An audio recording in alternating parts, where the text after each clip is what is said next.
Хүргэе танд. За баярлалаа та бүхэн ч гэсэн энэ өдрийн мэндийг хүргэе. За мөн FM сонсож байгаа нийт сонсогч та бүхэндээ ч бас энэ үчийн мэнд хүргье. За багш дээр өнөөдөр ярилцах сэдэв бол нуурын аялал, нууруудын аялал байгаа. Тэгэхээр багш их олон аялалд явдаг хүн. Тэр ч утгаараа бас яг мэрэгжлийн үүднээсээ бас их судлаачгүй учраас бас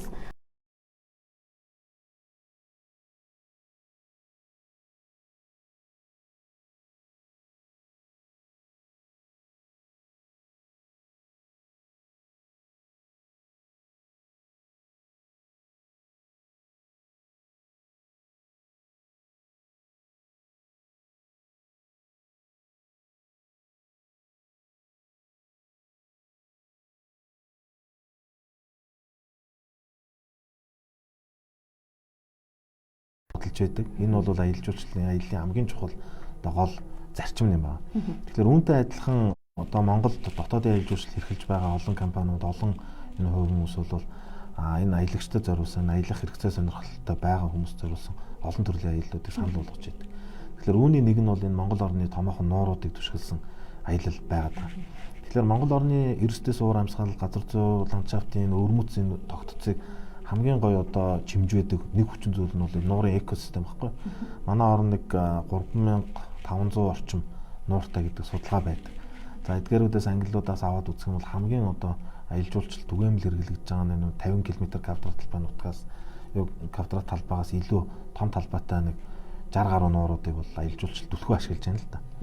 Тэгэхээр сүүлийн жилүүдэд энэ аялал жуулчлал дотоодын аялал жуулчлал хөгжихийн хэрээр үүнийгээ дагаад энэ аялагч хүмүүсийн сонирхол нэмэгдэхийн хэрээр Монголын томоохон нуурууд бол хөвсгөл нуур, хяргас нуур, увс нуур, за зүүн талд байгаа хамгийн том нуур бол буур нуурууд руу энэ чиглэж байгаа хүмүүсийн хэрэгцээ сонирхол маш их байна. Энэ нууруудын байгалийн үзэсгэлэнт экосистемийг очиж танилцаж үзэх ийм сонирхол байгаад байгаа. Тэгэхээр бид нар яг энэ одоо өнөөдрийн энэ хөтөлбөр, энэ платформ бид нар юуг илэрхийлэх гэдэг юм вэ гэхээр эх орондоо аялья, эх орноо одоо танин мэдье.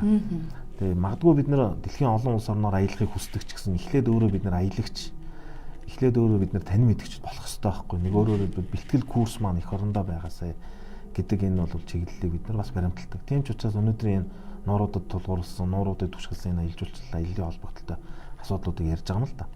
Тэгэхээр хөвсгөл нуур гэдэг бол Монголын одоо хамгийн цэнгэг устай, хамгийн үзэсгэлэнтэй ийм одоо нуур гэдэг учраас хүн болгон одоо очихыг хүсдэг. За мэдээж энэ рүү юу гэдгийг хин нэгэн найз нөхдөөрөө гараа явах гэдэг бол мэдээж энэ бол адал явдал өөрөө эрсдэл. Тэгэхээр аяллаа бас нэг гоё зүйл нь бол тэр эрсдлийг даван туулах байдаг. Гэхдээ тэр их эрсдлийг бид нар даван туулах сэтгэл зүйн болоод бие биедрын бэлтгэл хэр хэмжээнд байна уу гэдгээс хамаарат эрсдлээ бид нар үнэлж сурах хэрэгтэй. Үнэлж сурахын тулд бид нар эхлээд өөрсдөө мэрэгжлийн байгууллага, мэрэгжлийн одоо судлаач, мэрэгжлийн аялагч хөтөч нартай хамт энэ аялж байх нь бол өөрөө энэ эрсдлийг одоо багасгадаг, бууруулдаг. Магадгүй дараагийн одоо 5 6 дахь аяллаасаа эхлээд энэ зүйлүүдийг олж авах боломжтой байдаг юм л да. Тэгэхээр Монгол орны хөвсгөл одоо нуур гэдэг ч юм уу, буур нуур, хяргас нуур, увс нуур гэдэг бол өнөөдрийн үнэхээр одоо аялагч жуулчдын хамгийн түрүүний хүсдэг. Одоо өөрөөр хэлбэл анги хамт олон найз нөхөд, байгууллагууд бүрэн бүрэлдэхүүнээ хүрээд очих боломжтой болчиход энэ маань юу илэрхийлж нөгөө дид үтцэн харьцангуй сайн болсон гэсэн үг байна. Гэхдээ өөр бас нууцлаг өвөрмөц маш сайхан олон нуурууд байдаг. Тэгээд тэр бүхэн л аялал жуулчлалын маань гол одоо нөөц буюу үзэх сэтгэл татах үзмэр болж байгаа юм л да. Ер нь бол хөвсгөл далай, хөвсгөл нуурыг хүмүүс бол гэр бүлээрээ өөрсдөө хуваараа очиод ирдэг. Тэгвэл мэдлэг мэдээлэл өгнө гэдэг маань өөр ойлголт. Тэр чинь нөгөө аялал жуулчлалын бас нэг хүмүүст өгөх ёстой гол үйл ажиллагааных нэг юм болов гэж бодож байна. Тэгэхээр яг энэ хөвсгөл нуур руу очих хөтөлбөрийн тухайд бас та жоохон дэлгэрүүлж ярьж өгвөл та түрүүхэн дурдлаа бас нэг шинэ одоо юу туршиж үзэх гэдэг хамаа хөвсгөл рүү ярьж байсан. Энэ талаараа бас ярил. Тэгэхээр ер нь хөвсгөл орчмын бүс нутаг бол манай Монголын аялал жуулчлалын одоо үндсэн том чиглэлүүдийн нэг багхгүй. Тэгэхээр тийшээ бол бид нэр зөвхөн зуны улиралдал буюу одоо нэг зуны 6 дугаар сарын дундаас нэг 8 дугаар сарын ихэнх хүртэл хугацаанд л бүх хүмүүс аялж байгаа. Тэгэхээр яагаад энэ хугацаа байгаад энэ нөхлөөр хамгийн тааламжтай, хамгийн боломжтой нөхцлүүд байдаг. Гэтэл хамгийн тааламжтай, хамгийн боломжтой байгаа энэ нөхцлүүд маань өөрөө нөгөө эрэлт хэрэгцээгээ дагаад яг энэ үед одоо гэдгийг байр суусны үн нэмэгддэг ч гэдэг ч юм уу те өөр бусад юм бэрхшээл асуудлууд гарч ирдэг л да. Тийм учраас бид нөгөө түрүүнд хэлжсэн эхний удаагийн магадгүй 2-3 дахь удаагийн аяллыг бол мэрэгжлийн байгууллага, мэрэгжлийн одоо хөтөч Ийм зүйлд бол даатгаж байх нь бол эрсдэлгүй асуудал юм а гэдэг нэг зүйл байна. За дараагийн нэг зүйл бол Монгол улс өөрөө л энэ өвлийн аялал жуулчлалыг хөгжүүлэх гэсэн ийм одоо сонирхол одоо хэрэгцээ бол зайлшгүй байдаг. Энэ бол эдийн засаг талаас. Тэгэхээр энэ аялал жуулчлалыг хөгжүүлэхийн тулд эхлээд бид нар өөрсдөө анхдагчид эхлээд өөрсдөө бид нар энэ зам мөрийг нь баталгаажуулсан хүмүүс байх хэрэгтэй учраас бид нар энэ өвлийн уйлралд зориулаад хөвсгөлийн тайга, за ялангуяа хөвсгөлийн хамгийн хойдлын боомт бол ханх боомт руу юм өвлийн экстрим аялал зохион байгуулахаар бас төлөвлөж байна. Бас л мөн адилхан нууруудын аялалчууд гэхдээ орчин нөхцөл уур амьсгалын цаг агарын хувьд бол өвлийн гэдгээр онцлогтой гэсэн. Тэгэхээр энэ одоо бид нэр хүүтэн сэрүүний энэ одоо өвөрмөц зүйлүүдийг за тэгээ яг тэр хүүтэн сэрүүний нөхцөлтэй амьдарч байгаа уламжлалтай чухуугаар эрхлээд амьдарч байгаа энэ цаатнуудын ахуй амьдралыг үзэж сонирхох. Тэгээд энэ бүр нэг тийм нэг төсөөлж одоо боломгүй ийм сайхан мэдрэмжийг л одоо мэдрүүлэхийг бид нар хүсэж байна. Тэгээ энэ бидний энэ санал болгоод байгаа энэ аялал энэ одоо аялал жуулчлалын чиг хандлагыг бид нар бол маш зөвөр ойлгох юм бол их эерэг зүйлүүд байгаа маа. Өөрөөр хэлбэл манай Монголын аялал жуулчлалын салбарт Монголд ирж байгаа жуулчдын тоо маань Монголоос гадагш явж байгаа жуулчдын тоотойгоо харьцуулах юм бол харьцангуй бага байгаа. Өөрөөр хэлбэл гадагш явж байгаа нь их байгаа. Энэ маань нөгөө жуулчлалын урсгал нь хэдийгээр Монгол руу ирж байгаа нь байгаад байгаа боловч гарч байгаа нь их байна гэдэг нь эдийн засагт маань бас нөгөө сөрөг одоо үйл явцуудыг бий болгож байдаг. Тэгэхээр дотоодын аялал жуулчлалыг дэмжинэ гэдэг маань өөрөө яг энэ зүйлийг гадагш гарах гэж байгаа энэ урсгалыг эх орондоо бүс нутаг дотор нь багтаа одоо тогтоон барьдаг эдийн засаг аягүй том чухал ойлголт байхгүй. Тийм учраас бид бүхэн бас энэ тал дээр санаачлаг гаргаж ажиллаж байгаа. Тэгэхээр энэ одоо агуулгууд энэ контентууд өөрөө бүх хүмүүст одоо хүрэх зайлшгүй хэрэгцээ шаардлага байгаа. Хамгийн гол зүйл нь ерөөсөө бид нар юм л байгаа шүү дээ. Түрүүний миний хэлж яадаг тань мэдэх хэрэгцээ. Дараагийн нэг зүйл нь бол өөрийгөө одоо тийм нэг даван туулах, өөрийнхөө хүрч болох тэр нэг хэм хэмжээнээс илүү гарах гэдэг энэ бас таних хэрэгцээ. Өөрийгөө таних хэрэгтэй тийм. Тэгэхээр энэ хэрэгцээ л хамгийн чухал байдаг. Энэ хэрэгцээг хүсэж байгаа хэн бүхэнд л одоо өнөөдрийн бидний нэвтрүүлгийг одоо санаачлан зохион байгуулж байгаа Join Me segment гэдэг юм уу ийм платформуд л тусууд юм болох байхгүй. Тэгэхээр энэ бүх зүйлүүдийг бид нэр ойлгож яаж энэ эх орноо таньж үзэх мэдэх ийм л зүйл хамгийн чухал байна л да. Монголчууд манай өөрсдөө тий одоо хамт олон найз нөхдөөрөө очиод далайн эрэгт нуурын эрэг дээр нэг сайхан тансаглаад идэж уугаад ирэхтэй биш. Нөгөө аял гэдэг зүйл хүний амьдрал аягүй хэрэгцээтэй зүйл гэнэ. Яг таны хэлдэгчлэн тийм таны мэдэх дээрээс нь ямар нэгэн одоо гэрээс өөр газар эрсдэл таарах юм бол даван туулах гээд энэ эргээд өөрөөгөө таны мэдэх ийм үйл явц байдаг юм а гэдээ та хэлжсэн. За бас нэг мэдээлэл байгаад байгаа юм. Аахаа туур гэд энэ одоо үйл ажиллагааг бол та маш сайн мэдж байгаа. Байнга аялалд явдаг. Тэгэхээр аахаа гэхээр би яг энэ одоо компанийн хувьд маш их мэдлэг, таны мэдгүй мэдлэг мэдээллийг өгч байдаг. За тэгээд судалгаан дээр үндэслэн тийм ээ.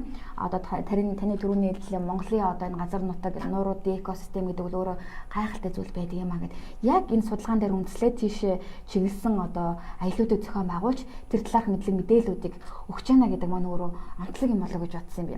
Бусад одоо аяллуудаас илүү онцлог нь ингэж гарч иж байна гэж харжлаад. Тийм. Тэгэхээр ер нь аялал жуулчлал гэдэг энэ ойлголт бол өөрөө түрүүнд бас хэллээ. Маш том эрсдэл байдаг. Маш том одоо үүрэг хариуцлага байдаг. Нөгөө талаараа бас энэ эрсдэл, энэ үүрэг хариуцлага, энэ одоо таны мэдэх хэрэгцээ шаардлагаа дагаад тодорхой хэмжээний үн үнэлэмж гэж зүйл байж байгаа байхгүй. Тэгэхээр бид нэр яг энэ үн үнэлэмжээ дагаад энэ аялал зугаалах гэдэг хоёр зүйлийг ялгаж салгаж ойлгох хэрэгтэй байна. Аялал гэдэг бол таны мэдэх хүн. Өөрөөр хэлбэл энэ хүн өөрийгөө хөгжүүлэх, өөрийгөө даван туулах, таны мэдэх хэрэгцээнд хөтлөгдөж явж байгаа. Зугаалга гэдэг маань бол богино хугацаанд, маш богино хугацаанд ямарваа нэгэн эрсдэлгүйгээр өөр нэг одоо өөрийнхөө стресс ядаргаагаа тайлах гэдэг ийм ойлголтууд ч байдаг юм тийм. Тэгэхээр анхаа тур гэдэг энэ аялал жуулчлалын компаниудын хувьд анх бид нар одоо миний хувьд анх санаачлан байгуулж байхдаа ч гэсэн одоо дэвшүүлж исэн анхны зорилгууд маань бол ерөөсөө л олон улсын түвшинд стандартад нийцсэн мэрэгжлийн түвшинд энэ аялал жуулчлал гэдэг зүйлийг дотооддоо хөгжүүлж үзвэл ямар байдг юм бэ гэдэг ийм санаачлагтай байгуулж байсан.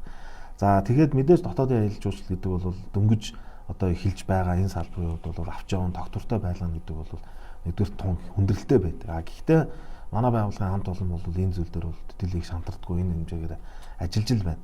Тэгэхээр үүний үр дүнд бол бид нэр хамгийн гол зүйл нь юу байна гэхээр түрүүнд бид нэр хэлжсэн энэ их дэлхийг таних хүсэл нь ерөөсөө эх орноосоо эхлээд бий болоосаа. Эхлээд эх орноо таньж мэдээ түүний дараагаар их дэлхийг ингээд хүний нэг ийм монгол хүний нэг сайхан сэтгэлгээд шиг ийм байгаасаа. Дараагийн нэг зүйл нь бол аялал гэдэг бол өөрөө яг энэ хүнд өрөм дүүрэн боловсрал мэдээлэл энэ таны мэдгүй хэрэгцээг нь хангаж чадах үс ийм хүчин зүйл байгаасаа. За дараагийн 3 дахь одоо энэ хүчин зүйл маань юу вэ гэхээр мэдээж одоо энэ аялал жуулчлал, дотоодын аялал жуулчлалд оролцохыг хамгийн хэрмэлздэг хүсдэг одоо энэ зах зээл, голлох зорилттой зах зээл маань бол залуучууд байдаг байхгүй. Өөрөөр хэлбэл нэг 15 6-аас нэг 35 насны хооронд одоо бидний монголчуудын хэлдгээр бол яг эдэр насны хүмүүс, эд насны хүмүүс маань. Тэгэхээр яг энэ насныхан зориулсан энэ аялал жуулчлалын бүтээгдэхүүнийг гаргахад нэлээд төвөгтэй байдаг. Гэхдээ энэ бүх зүйлүүдийг бол бид нэр одоо сүүлийн 5 жилийн тасралтгүй хөдөлмөрийн үр дүнд бол тодорхой хэмжээнд бол бий болгож чадсан. За үүний үр дүнд бол манад нэг одоо хөвсгөл нуурлуу хамгийн хямдханаар аялдаг. За анх бол бид нэр зөвхөн одоо гэдэг Монголдо 100-аар гэдэг 100 мянган төгрөгөө төлөөд энэ хүн одоо хөвсгөл нуурыг үзээд 2 хоног иргэдээр нь амраад ингээд ирэх нөхцөлийг бүрдүүлдэг ч байлаа. За энэ хөтөлбөрөө бид нэр буур нуур чиглэл рүү сунгасан. За сүүлд одоо бид нэр арангаан тэрхийн цагаан нуур чиглэл рүү сунгаж байна. За өнгөрсөн жил бид нэр 2 3 том групп гаргаж үзлээ. Хяргас нуур чиглэл рүү бас яг энэ хөтөлбөрүүдэд сунгаж үзлээ. Ямар ч гэсэн манай одоо аялал жуулчлалын бүтээгдэхүүний худалдан авч байгаа аялагч залуучуудын манайд бол сэтгэл ханамж бол нэлээх өндөр байдаг. За яг одоо 100% одоо төгс сайхан байсан гэж хэлэхгүй. Яагаад гэвэл бид нөгөө бас нэг тодорхой хэмжээний эрсдэл өөрийгөө даван туулах тэр нэг хэрэгцээг нь мэдрүүлэхийн тулд магадгүй зарим зүйл маань санаатай санамсаргүй байдлаар эрсдлүүд учрахыг бол үгүйсгдэг. Тэгээ энэ бүх зүйлүүдийн үр дүнд хүмүүс тэр газрыг үзсэн, өөрийгөө тэр одоо зүйлийг даван туулсан гэдэг энэ сэтгэлгээг авч үлдэж байгаа нь л Монгол хүмүүсийн одоо бидний зорж байгаа аяллаа маань зорилго байгаа юм л. Тийм байна. Би таны сошиал хаяг дээрээс харж байлаа. Аялал жуулчлал бүтээгдэхүүн үйлчилгээ тэгээ үйлдвэрлэл юм аа. Энд чинь бас нэг төрлийн бизнес юм аа. Үүнийг бол эдгээрэг энэ бүрлэгдэхүүдийг бол салгаж ялгах боломжгүй юм аа. За нөгөө төгөөр салбар ухдаггүй бас ургуулдаггүйч хамгаалдаг, хадгалдаг, доктортой нөхцлөөр үйлдвэрлэдэг бизнес юм аа гэж. Монголын манай дотоодын аялал та түрүүлээ. Одоо л ингээд сайхан болох гэж байна гэж ярьжсэн. Тэгвэл яг энэ аялал жуулчлалыг хөгжил гэдэг зүйл аялын компаниуд тий өөр бусад одоо зүйлийг нэгдэл үүний хүчин дээр л бас засгийн газар оролцоо байх бодлого тий байх болоо гэж бодож байна. Та судлаач хүний хувьд бол энийг яаж хардаг вэ? Яавал илүү хөгж хэмшиг тийм гарц гаргалгаа танд харагддаг вэ? За юуны өмнө за яг тэр миний бичсэн юу ах шиг нэг л ах шиг. Гэтэ юуны өмнө би бас танаа FM радиод бас талархал илэрхийлж байгаа. Өөрөөр хэлбэл аялал жуулчлалыг бид нэр дотооддоош тэр олон улсын төвшинчдэр энэ аялал жуулчлал гэдэг зүйлийг ойлгуулахын тулд энэ олон нийтэд эерэг сайн нөхцлүүдийг нь бид түгээн дэлгэрүүлэх. Өөрөөр хэлбэл энэ бүх нийтийн аялал жуулчлалын боловсрал гэдэг зүйлийг ойлгох нь маш чухал зүйл байгаа. Хэдийгээр одоо юу гэдгийг засгийн газар маш одоо том бодлогуудыг боловсруулж байгаа ч гэсэн энэ мега ойлголтууд, энэ том ойлголтуудыг бид нэр энэ Монгол улсын иргэн бүрт тийм үү одоо энэ Монгол улсын одоо өрх бүрт энэ магадгүй хөдөөний айл бүрт хүргэнэ гэдэг бол одоо бас биелшгүй зүйлүүд байгаа. Энэ зүйлд хамгийн их түлхэж зориулж гаргаж оролцох зүйл маань олон нийтийн хэвлэл мэдээлэл, радио, телевизэд багхгүй. Тэгэхээр яг би танаа түрүүнд одоо талархал илэрхийлсэнтэй адилхан. Аялал жуулчлал гэдэг нь маш эмзэг салбар. Тухайлбал одоо юу гэдгийг хаан улсын хятадын өмнөд мужид шууны ханаад гарахад Монголын аялал жуулчлалын урсгал зогсож идэг байхгүй.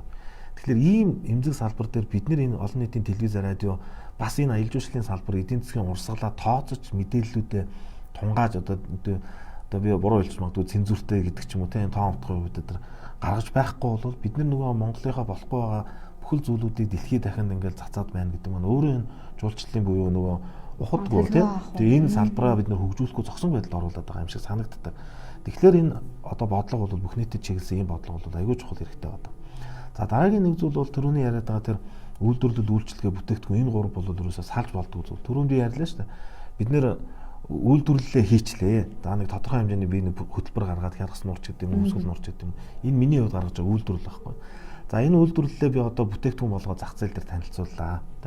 Тэгээ энэ аялал жуулчлал гэдэг чинь миний аяллаар яваад буцаж ирээд гихтээ ирээд үүрэгчээ тайлаад гэрийнхэндээ найз нөхөдөө энэ нөгөө үдсэн зүйлээ хуваалцах чинь л нөгөө үйлчлэгээний маань илэрхийлэл баггүй. Маш сайхан аяллаа, үнэхээр гоё байлаа. Дараагийн аял хурдан болоосоо гэдэг маань энэ нөгөө миний гаргаж байгаа үйлчлэгээний маань хэлбэрүүд байна. Тэгэхээр ийм зүйлүүдийг бид нэр салгаж ойлгож болохгүй. Үйлчлэгээ нь муу ах юм бол тэр бүтээгдэхүүн борлогдохгүй байх нь тийм үү? Дараагийн давтах үйлчлэг. Бүтээгдэхүүн байхгүй бол хэрэглэгчид сонирхгүй байна. Тэгэхээр ийм зүйлүүдийг бид нар маш сайн ойлгох хэрэгтэй. Сүүлийн жилүүдэд манай Монголд үйл ажиллагаа явуулж байгаа олон төр оператор байгууллагууд дотоодын аялал жуулчлал руу бас одоо анхаарал хандуулж эхэлж байна. Тэгэхээр энэ дотоодын аялал жуулчлал руу анхаарал хандуулж эхэлж байна гэдэг маань хэрэглэгчтэй зориулсан бүтээгдэхүүнтэй болж эхлэл баггүй. Тэгэхээр ийм зүйлүүд өөрөө одоо илүү олон болж байж магадгүй хамгийн гол нь зөв өрсөлдөөн дээр оршин тогтнож яаж дотоодын аялал жуулчлал гэдэг зүйл сэргэнэ. Энэ өөрөөр хэлбэл дотооддоо үйлдвэрлэж байгаа аялал жуулчлалын бүтээгдэхүүн үйлдвэрлэл үйлчлэгээ гэдэг зүйл бол хамтдаа бий болох юм а гэдэг талаас. Та түрүү хэлжсэн одоо их дэлхийн өрн танин хүсэл эх орноосоо аялахаас эхлээсэ гэж хэлжсэн. Одоо залуучууд ихэвчлэн гадагшаа аялах сонирхол нь давмгаа ах шиг. Тэгвэл яагаад чухам эх орноосоо эхэлж юм үзэх ёстой юм бэ гэдэг тал дээр та өөрийнхөө бодлыг хэлээч гэвэл.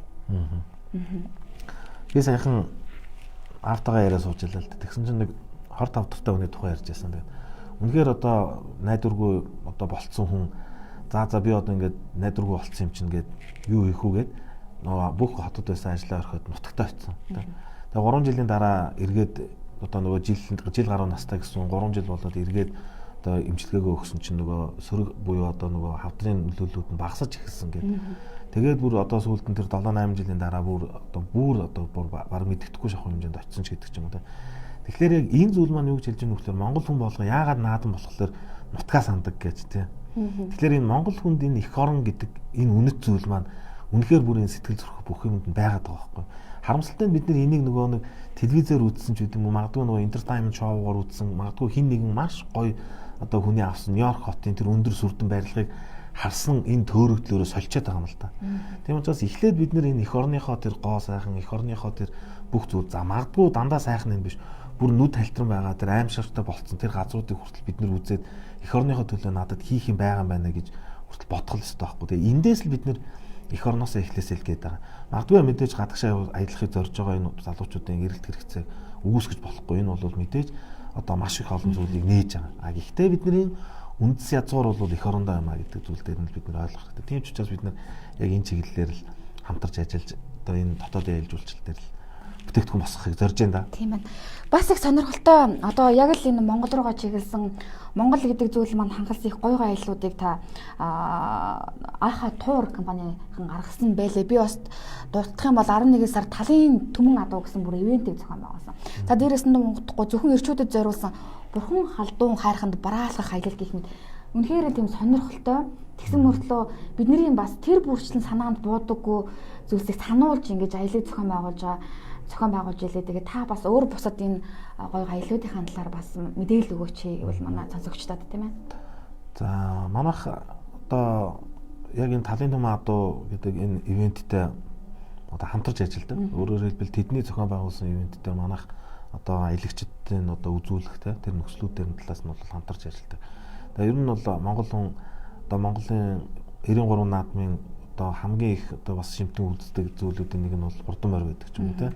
За тэгэл эр хүний хиймэр өдр гэдэг ингээ ярихлаар адуу гэдэг бол өөрөө цаанаал нэг тийм сайхан шүншигтэй байдаг. Тэгээ энэ бас одоо Монголын аялал жуулчлалын улирлыг уртсгаж байгаа энэ ивентийг бол манайх байнга дэмжиж оролцдог манай байгууллагаас. За дараагийн нэг зүйл нь бол тэр ер нь хүмүүсийн эрэлт хэрэгцээ хаана байна уу тийшээ л аялал жуулчлал гэдэг зүйл өөрөө чиглэж явах хэрэгтэй. Тэгээ би зүгээр яг энэ далимт хэлэхэд яг одоо судлаачны хувьд ч юм уу хэлэхэд бол би хувьдаа бол аялал жуулчлал гэдгийг бол сэтгэлгээний урлаг гэж ойлгодог байхгүй. Тэгэхээр хин хамгийн зөв гой зүйлийг сэтгэж чадна тэнд л аялал жуулчлал оршиж идэг байхгүй. Тэгэхээр магадгүй бурхан халдуун руу явах юмсан явж очиж үзэх юмсан тийшээ яаж явдаг юм бол хүүтэн байдаг болов амар байдаг болов би заавал хамгийн мундаг джиптэй болж иж явах хэрэгтэй болов гэдэг энэ зүйлүүдийг бид нэр аль болохоор багасгахын тулд энэ бүх зүйлүүдийг бид нар бусад олон монгол залуучуудад таниулахын тулд бид нар энэ аяллуудыг л санал болгож байгаа. За ер нь бол манайх одоо энэ аялал жуулчлалын компаниас тогтмол санал болгож байгаа аяллууд бол за түрүүний хэлжсэн тэр нууруудыг чиглэсэн аяллууд байна. За дээр нь бол манайх яг энэ юуны Хинтээ аймгийн Балданбарын хар зүрхний өхнөр Балданбарын аймгийн хийж чиглэлийн ч гэдэг юм уу. За нөгөөх нэг том аялал нь болохоор энэ юу руу байна. Сүхбаатарын аймгийн одоо Шилийн богд Алтан овоо чиглэлийн ч гэдэг юм уу. Ингээ Монголын одоо монгол хүн болгоны зүрх сэтгэлд монгол хүн болгоны очиж үзэх юмсан гэдэг энэ нэг эрхэм зорилгынх нь үзүүрт байдаг энэ одоо зүйлүүдийг бид нар аль болохоор ойртуулахыг чиглэдэг. Яг одоогоор бол манай одоо энэ аялал жуулчлалын байгууллагын маань хувьд бол тодорхой хэмжээний олон зүйлүүдийг хийж байна. Гэхдээ энэ хийж байгаа бүх зүйлүүдийн цаадал асар их хэмжээний эрсдэл, асар их хэмжээний одоо өрсөлдөө байж идэг. Тэгээ энэ бүх зүйлүүдийг бол бид нэр одоо сүүлийн 3 жил бол одоо тэмцэж одоо төсвөрлөж үлдэхин төлөө ажиллаж байна. Тэгээд энэ бүх зүйлүүд бол зөвхөн нэг хүний оролцоогоор биш. Олон хүмүүсийн хүч оролцоогоор ялангуяа өнөөдөр бидний энэ хамтарч ажиллаж байгаа Join Match гэдэг юм уу те ийм олон ийм платформуд үүсчээж энэ бүх зүйлүүд нэгдмэл болж иж энэ аялал жуулчлалд төгсөх хэрэгтэй байна. Тэгэхээр аяллаа чиглэл хаашаа байх вэ гэдэг нь өөрөөр хэлбэл манайх одоо гэдэг нэг 7 ч юм уу 8 ч юм уу аяллаа одоо юм чиглэлтэй байна гэдэг бол нэг бодлороо бол сайн юм шиг харагдаад. Нөгөө талаараа энэ бүх зүйлүүдээ хамгийн сайн хэмжээнд зохион байгуулж чадж гэнэ үү гэдэг талаас харахаар эрсдэлтэй юм шиг тийм үү. Тэгэхээр энэ бүх зүйлүүдийг л үүдэн сайн тооцоолох хэрэгтэй. Мэдээж аялал жуулчлал гэдэг бол өөрөө тасралтгүй үүсч идэг хэрэгцээ. Өнөөдөр хөвсгөл нуур очисон хүн маргааш дахиж хөвсгөл нуур биш дараагийн нуураар бодож идэг. Тийм үү? Өнөөдөр нэг хамгийн өндөр оргил дээр өөрийнхөө хувьд хамгийн өндөр оргил дээр гарсан хүн оргил дээр нь гараад хүсээ харчаад дараагийн оргил хаана байна уу гэж бодож идэг. Тэгэхээр аялал жуулчлал гэдэг бол өөрөө юм зогсошгүй хэрэгцээ аахгүй нөгөө хайр сэтгэл гэдэгтэй адилхан хүний хоолунд бол үндсэн хэрэгцээ гэж ярьдаг бол аялал жуулчлал гэдэг аялах гэдэг бол өөрөө бас нэг тийм үүсмэл бас нэг чухал хэрэгцээнүүдийн нэг байна. Тийм учраас бол бид нар аль болохоор олон төрлийн аяллуудыг аль болохоор олон хүмүүсийг хамруулсан ялангуяа энэ залуучуудаа чиглэсэн ийм аяллыг бол гаргахыг л эрмэлзэж яадаг. Энэ аяллыг гаргахын тулд маш их хэмжээний судалгаа хийдэг, маш их хэмжээний гэрээ хэлцэл хийж яадаг. Тэгэл ийм л ажлуудыг хийж явна да. Анхад тур маань Join Me цэгийн маань платформтай хамтран ажилладаг гэж байсан. Та бол бас судлаач хувийн салбар дэлхийн нийтийн жишг ер нь юу байна? Аялал жуулчлалын салбар хэрхэн яаж хөгжүүлдэг юм байна гэд харж байгаа бах тий. Бас нэг дэлхийн нийтийн жишгт хүрэх гэж байгаа нэг одоо илэрхийлэл нь бол яг энэ Join Me цэгийн маань энэ платформ бий болгоод аялын компаниудтай хамтарч ажиллаж байгаа энэ үйл явц байгаа. Тэгвэл бас үүнийг ойлгохгүй хүмүүс их байгаа юм л да. Багшаар бас тайлбарлуулъя. Та өөрийнхөө бас бодлыг хэлээч гэдэг. Тийм. Аялал жуулчлал гэдэг бол түрүүнд би хэллээ. Таны ч өөрөө ч ярьж байсан. Аялал жуулчлал гэдэг бол үйлдвэрлэл байхгүй. Үйлдвэрлэл гэдэг маань маш олон юм одоо хэсгүүдийг нийлүүлж ээж нэг цогц болж байгаа учраас түүнийг үйлдвэрлэл гэдэг. Тэгэхээр өнөөдөр энэ Join Me гэдэг энэ платформ үүсэт ирснээр биднэрт юу болж байна вэ гэхээр энэ зах зээл дээр өөрөө бид нэр эрэмблэгдэж эхлэх юм байна. Эрэмблэгдэн гэдэг маань 1-р, 2-р, 3-р биш шүү. Өөрөөр хэлбэл эрэмблэгдэн гэдэг маань бол эднийх аль нь ямар хідэн хөтөлбөртэй хаана ямар хөтөлбөртэй байна уу тийм аль нь дээр нь аль нь ямар хөтөлбөртэй байна уу хоёрдугаарт магадгүй энэ платформд хандж байгаа хүмүүс хамгийн ихээр аль хөтөлбөрийг нь сонирхож байна уу гэдэг нь өөрөөр хэлбэл бид нэр одоо бизнесийн үйл ажиллагаанд бол судалгаа гэдэг бол маш чухал зүйл шүү дээ. Тэгэхээр бидний магадгүй хийх гэж байсан энэ судалгааны өгүүлэгдсэн орон зайг энэ платформ өөрөө нөхөж өгөх байхгүй. Энэ талаас нь бид нар харах хэрэгтэй. Дараагийн нэг зүйл нь бол бид нэр бизнесийг бол зарим талаараа өрсөлдөөн гэж хардаг л та. Ер нь бол зарчмын хувьд бол өрсөлдөөн байна. Гэхдээ юуг нь чухам өрсөлдөөн гэх юм бэ гэдэг байна. Жишээлбэл 20 хөтөлбөртэй компаниг мундаг компани гэх юм уу? 2 хөтөлбөртэй түүнийгээ төгс хийдэг компаниг одоо мундаг гэх юм уу? Тэгэхээр бидний энэ бизнесийн одоо зүйл дээр нэг том алдаа байгаа нь өрсөлдөгчөө зөв сонгож сурах энэ зарчим байна. Тэгэхээр өрсөлдөгчөө зөв сонгож чадахгүй өрсөлдөхлөөр бидний хоорондын болохгүй зүйлүүд гарч ирдэг байгаа байхгүй. Тэгэхээр Монголын аялал жуулчлалын зах зээл дээр дотоодын аялал жуулчлалын дээр магадгүй одоо энэ бааунд аялал жуулчлал дээр ч гэсэн ерөөсө бүтээгдэхүүн бол хэмжээшгүй их байна. Миний түрүүний ярьжсэн шиг хэн хамгийн гоё зүйлийг сэтгэж чадна, хэн гоё урлагтайгаар бүтээж чадна тэр л өөрөө аялал жуулчлал байхгүй. Тэгэхээр бид нэр байхгүй сул орон зайруугаа бид нэр тэмүүлж эрхэм зорилгоо болгож ажиллаж явах хэрэгтэй болохоос биш байгаа нэгнийхээ юмыг хуулж аваад тэгээд хуулж авсантайгаа адилхан гаргаж ирээд тэгээд түүнийгээ яаж байгаа юм тэгэхээр өрсөлдөж байгаа гэдэг ийм байдлуудаар хийж болохгүй. Тэгэхээр магадгүй бид нэр өнөөдөр энэ Join Me гэдэг энэ том платформ дээр нээлттэй гарч ирж байгаа маань бол магадгүй бусад компаниудад ч гэсэн уриалж байгаа. Бүгдээрээ л адилхан нээлттэй гарч ирэх хэнд нь боломж байна уу түүнийгээ бид нэр үзье.